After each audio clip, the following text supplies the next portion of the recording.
Chez dougalfille.com, il y a tout. Ñëw leen gaaw ci suñu site dougalfille.com, il y a tout.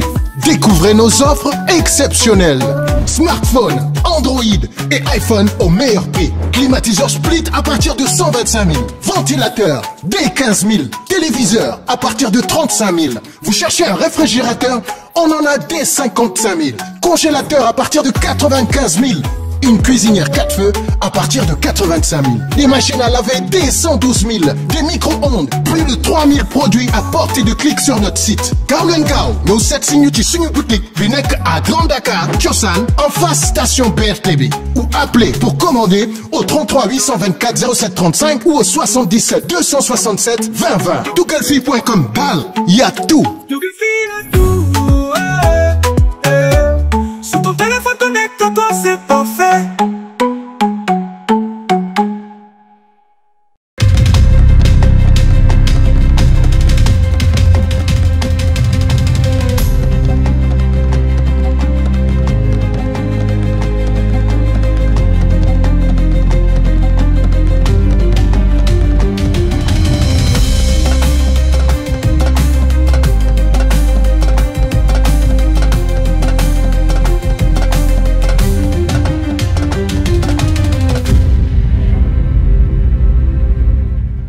Dans l'épisode précédent, la compétition a pris une nouvelle tournure. Les artistes ont franchi une étape décisive. Les sessions en studio ont commencé. Chaque candidat a désormais l'opportunité de finaliser son single.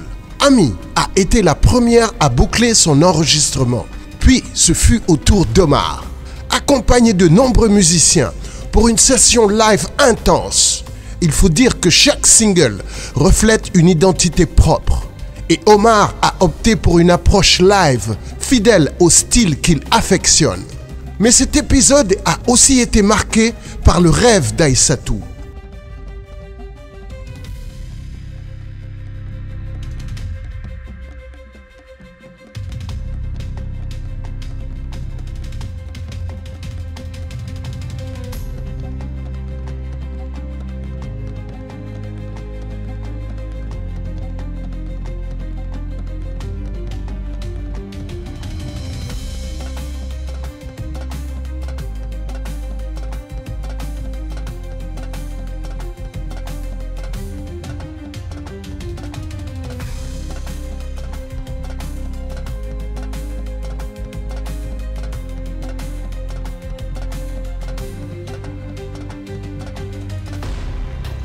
waa Mia. oui dégg naa nga jubóo ak Néné Gallé. ndax xoolal Néné Néné daf may fay.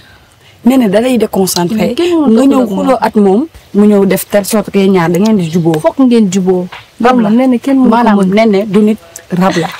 kenn mënu ko mën mais yow tey yaa ngi ko tey yaa ngi baax lu neex. xanaa gisoo ma temps yi day daw rek. ba xam nga ne te damaa war a dem studio. nekk ci sama son bi parce que maa ngi commencé di réfléchir ci sama idée yi ak sama thème yi. mooy li ma la doon wax la fois passée gis nga timidité boo ko jëlee. dugal ko fii dalay gagné. dalay gagné te bu la gagné dootoo mën a def dara. raison pour laquelle yaa ngi belli tey di baax. ne la laa ko tegee. man mii sax loolu laa bëgg a def nii de. dem sama préparer sama single bi dem studio et tout ça. toj dëkk bi. I can't wait to fly. Oh, I'm alive. Hey, down into the fire. Faded love, I can't do the warmest skin. I can't wait to fly. Oh, I'm alive. Can't wait to fly. Feel. Aïssatou. Néné. non naa la ça va. Ça va. ah sa kii boobu noonu sa clip bi am nga si idée. am naa si idée mais nekkul lu may wax ak yow est-ce que leer na sa bopp bi. ah non ñàkk na kersa di. ok kër gi moom temps yi jikko yu bees moo fi xew. waaye man jubóog naa mi yaa amul problème. Can't wait to fly.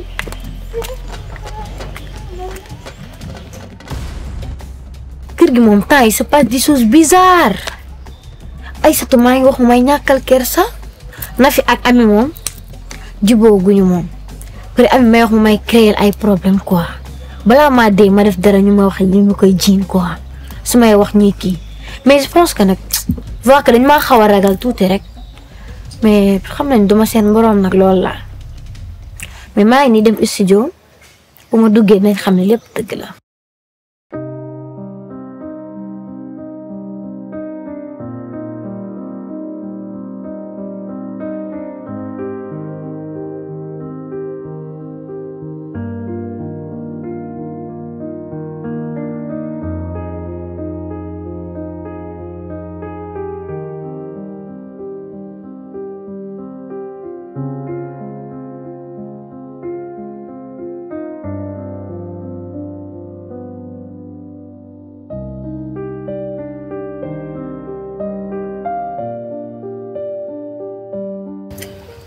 Wow, j'aime beaucoup ce déco. L'atmosphère il est original, dafa naturel. Là, dafa rafet. J'aime beaucoup.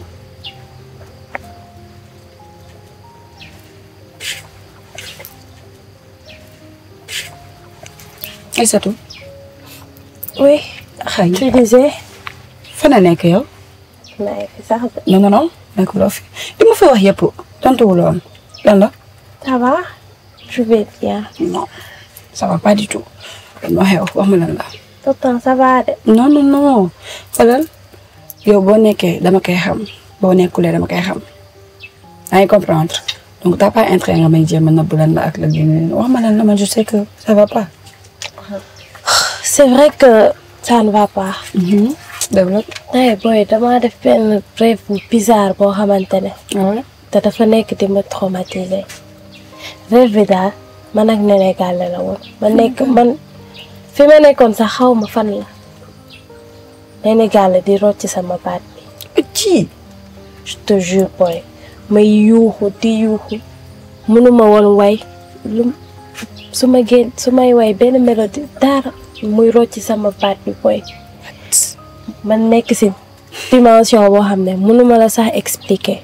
C'est compliqué. Depuis lors Néné Gallé je peux dire que sax dama kaa ragal léegi fu ma ko gis automatiquement sama xel day dem ci rêve bi dem na ba nga xamante ne que sax léegi dama commencé di comporter woo ak moom Non. et souvent je me demande même est-ce que je ne suis pas injuste envers elle. Oui. C'est vrai que rêve bi bizarre na. Vraiment c'est compliqué. Mais warul mën a tax nga am yenn comportement bi ak Néné. Tu vois, d'habitude rêve bi day négatif mais après li nga rêve yow dafay positif. Par exemple am na benn proverbe bu maam yi di wax nee nañ o daada ngaa xoon kaa taxa o gudd fan comprendre o daada nga o kina xoon kaa taxa ten kaa ñëw waa mayu loolu mooy boo géntee nit dee day tax kooku dafay gudd fan. Kon jële ko foofu noonu bul jël rêve bi nga jël ko au sérieux kon dafay indi benn rancune sa diggante ak Néné. Comprendre nga. li nga gënt noonu defal comme si que loolu noonu amul parce que yow ak Néné yàgg ngeen te bu taxee nga am benn comportement bi ak moom dafay xaw a compliqué tu vois un peu. li nga wax moom dëgg la sauf que boy yaa ma gën a xam milieu bi nu mu demee. jalousie bëri na fi concurrence bëri na fi. c'est vrai te doo xam daal affaire yi daal wóoru. wuy ma doo comprendre mais yow ak Néné loolu xajul seen diggante. c'est vrai que jalousie bi bëri na dañuy liggéeyante ci milieu showbiz bi dañuy gis ñaar ñoo xamante ne que ay doomu ndey la mais showbiz moom moo leen di séparé bu nangu loolu ci diggante ak Néné jàppee ko lii simple rêve la après day fay dem. arrêté yaa mag loolu quand même. comme que loolu nga gis. non mais loolu moo am quand même. bon man nag su ma nekkee studio damay xaw a stressé ba nga xamante ne que su may way sama voix bi day trembler parce que li tax may stressé du dama ragal wala dara mais sama bopp bi dama ci def loo xamante ne mooy que li may def il faut que mu parfait chaque jour damay chercher lu parfait donc damay wax ne que man waruma juum damay teg sama bopp pression moo tax damay sonal producteurs yi di déglu seen conseils aussi parfois li may sentir wala su ma amee benn idée dama koy wax aussi pour bëgg suñ ma mënee defal loolu ñu defal ma ko comme ça ma gën a sentir sama bopp ci li nga xamante ne que moom laa nekk di def c'est vrai que dinaa stressé moom lu ma stressé il suffit que ñu commencer enregistrement bi rek damay nekk beneen nit parce que dama naan non c'est le moment ou jamais il faut que ma def lu toj sama baat bi il faut que mu régler moo tax damay dem sax di échauffer sama voix bi way tàngal ko ba mu tàng pour mën a def lu parfait quoi damay chercher perfection man daal noonu laay def. Et justement, Aïssatou entre en scène. Direction le studio. Voyons comment elle s'en sort face au micro. C'est bon, ñu dem.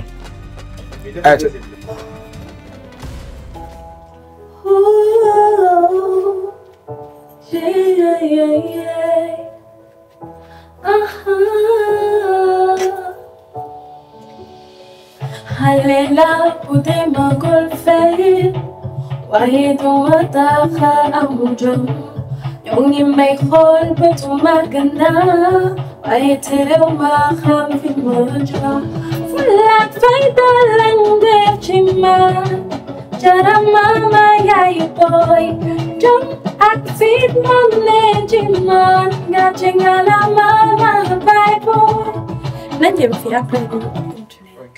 Ok. I feel one Jiman, got you got a mama, bye boy.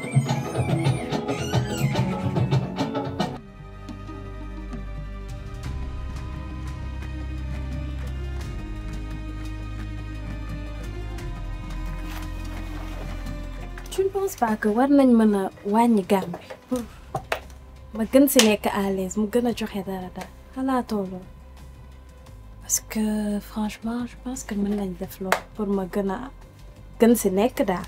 Mais pourtant yaa ngi si de li nga am ni nice de pourtant. Ah non machallah li ma dégg moom. C'est très nice. Ah là.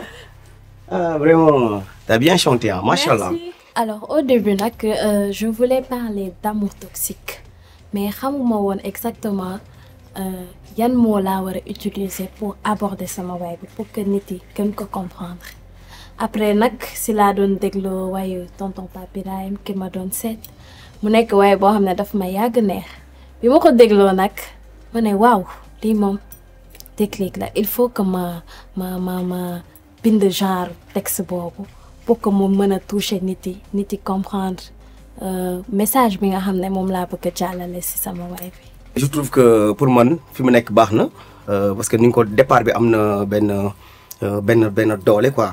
Comme par rapport ak li ngay way ça demande parfois mu nekk loo xamante ni da nga koy imposer nit ci quoi parce que li ngay way texte bu xaw a sensible la donc aussi dañ ma ne carrément da nga inspiré wu ci ki ma doon seet te loolu mi ngi wax ci xale yi ni ñu mën a gën a xamee seen bopp ni ñu gën a mën a xam ñoom ñooy kan quoi donc genre texte bi je vois que boo ci xuusee bu baax rek dina laal ñëpp muy parents yi muy xale yi donc c'est vraiment nice ni ma ko gisee nii moom rien à dire waaw vraiment je suis vraiment content. Ah, bu ko raw dina nice li ma dégg ni moom vraiment gënal concentré wu jël affaire bi teg ko way ko normal après ñu xool dañuy dugg ci biir studio bi ñu xool lan la ñu mën a changer tuuti ci par rapport ci texte bi quoi bu ko defee après dinañu xool lan la ñuy am quoi incha allah léegi Ameth da ngay kii dellool son bi après ñu xool lan la ñuy mën a voilà.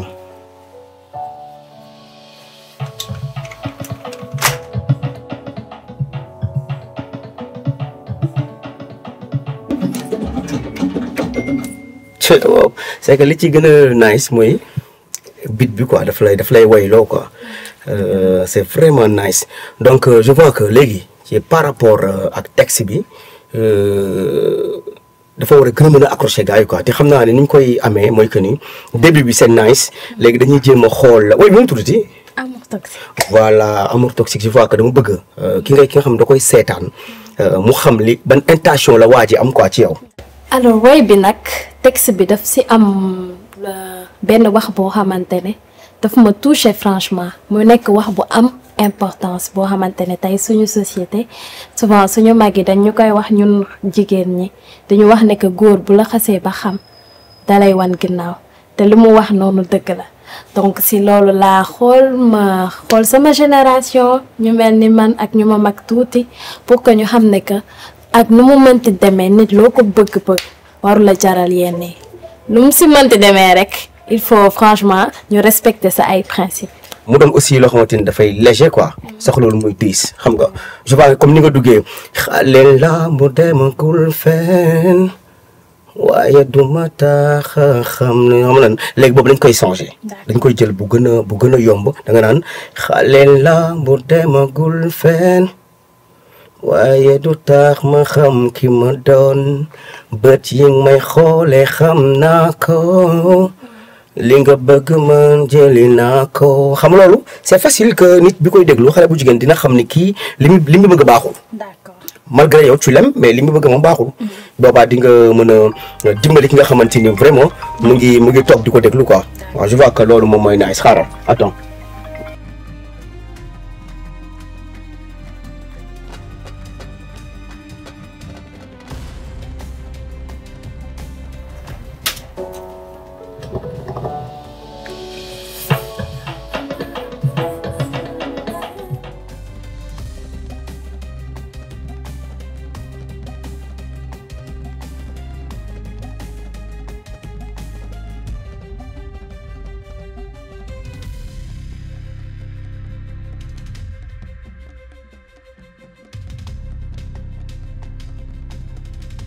Franchement dama kontaan torop sax parce que tey jii nga nekk jeune war a génn sa première single nga gis ndaanaan bu mel ni tonton Pape Birahim mu war la accompagner war la aider franchement loolu nekk lu jeune yëpp mën a am donc franchement kontaan naa.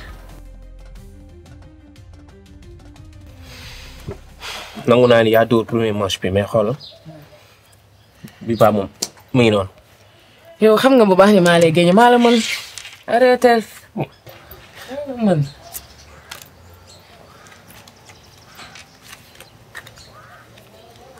ok bon su man am naa déjà idée pour sama clip bi waaw instant bi damaa bëgg clip bu traditionnel clip bu culturel pour sama clip bi nag.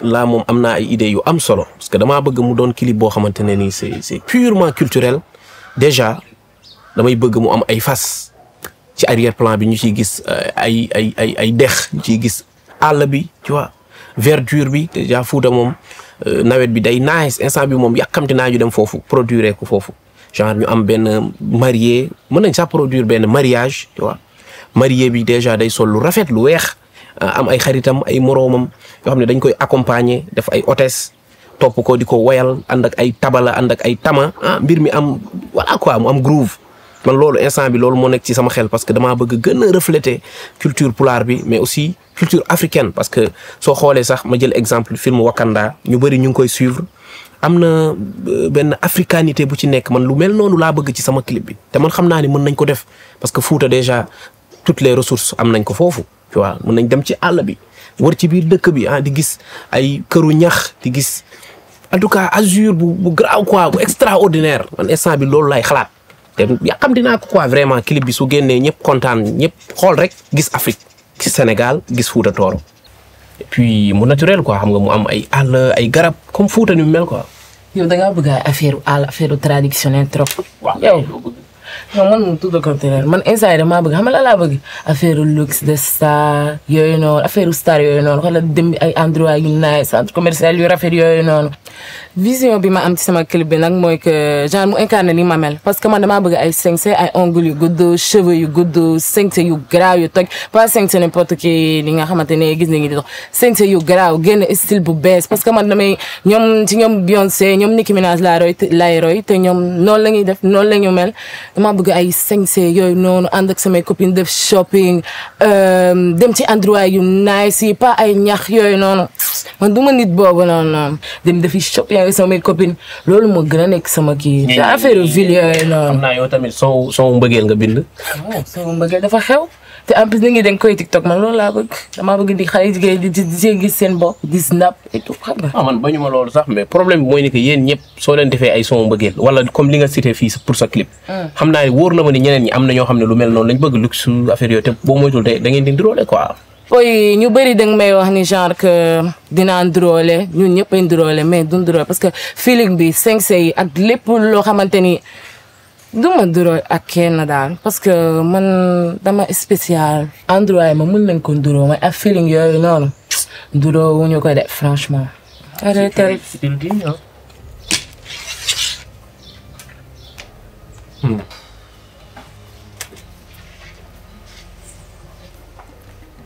amoo ko damay wëri ko ci mbalit bi vert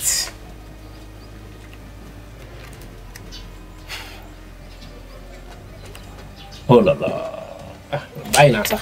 mën naa la maa la woon arrêté Omar bul jouer ak man dama leen ba nga dee. La discussion entre Omar et Ami en dit long sur leur univers artistique. Deux jeunes talents, deux visions. Ami, toujours en avance, prend les devants. Son single étant prêt, elle enchaîne directement avec le tournage du clip. Nous vous amenons maintenant dans les coulisses pour un inside exclusif du tournage. léegi yow ban genre maquillage nga bëgg ma defal la parce que perruque baa ngi la jàpp yaa ngi jongo. waxoon naa la ko yow mii ma ko bëggoon defal côté wax naa la man mii moo ma gën a jàpp. xaaral ma wala ban maquillage la dama gisoon benn maquillage bu rafet ci TikTok bi. ah ouais. xaaral ma wala ko vite fait. xëy man maquillage yu rëb yooyu noonu jàpp ma genre parce que dama am bët. donc foog may def maquillage yu discret yooyu. exactement ok pas de souci. te déjà comme que def naa xef ba pare su ma defee maquillage yu am far yu bëri yooyu noonu. ci loolu jàpp ma. léegi xam defal maquillage bu nit bu américain comme ça comme say style. comme Beyoncé yi muy def yooyu. vraiment man yooyu laa bëgg. genre yooyu mais sama yoo xoolal. waaw. gis naa la si. gis naa la si. bu déggee xam nga dama am bët te sama bët nii la def. soo ko defee nii dama fiy toj. da lay jàpp trop. yow ko instant bi comme ça premier clip la. yii da nga war a def loo xamante ne dafay rafet. day génn sa bët yi et tout. exactement loolu laa war a def. t'inquiète pas en plus xef yi dafa tekk sama loxo.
Chez dougalfille.com, y a tout.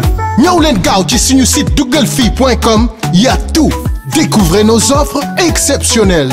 Smartphone, Android et iPhone au meilleur prix. Climatiseur split à partir de 125 000. Ventilateur dès 15 000. Téléviseur à partir de 35 000. Vous cherchez un réfrigérateur? On en a dès 55 000. Congélateur à partir de 95 000. Une cuisinière 4 feux à partir de 85 000. Des machines à laver dès 112 000. Des micro-ondes, plus de 3 000 produits à portée de clic sur notre site. Gaaw leen gaaw ñëw seet si ñu ci suñu boutique bi nekk à Grand Dakar Thiossane en face station BRT ou appelez pour commander au 33 824 07 35 ou au 77 267 20 20. dougalfille.com daal y a tout. Sur ton téléphone connecte-toi, c'est parfait.